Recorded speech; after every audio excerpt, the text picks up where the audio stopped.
প্রিয় ভাই ও বোনেরা, আজ জুম্মার দিন মুসলমানদের জন্য এক বরকতময় দিন। এই দিনে আল্লাহ তাআলা তার বান্দাদের জন্য রহমত ও মাগফিরাতের দরজা খুলে দেন।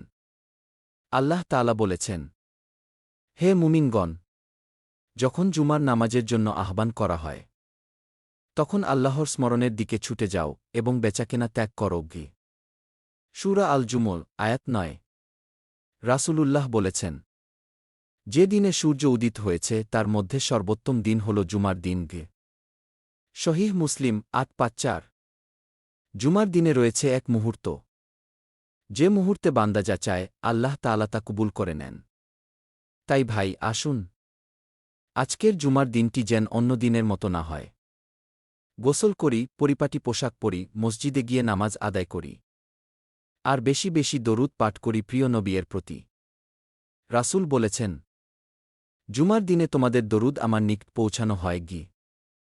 আবু দাউদ ১৫৩১। আসুন এই জুমার দিনেই আমরা নতুন করে তওবা করি, আল্লাহর সন্তুষ্টির পথে ফিরে আসি। আল্লাহ আমাদের সবাইকে হেদায়েত দান করুন। আমিন।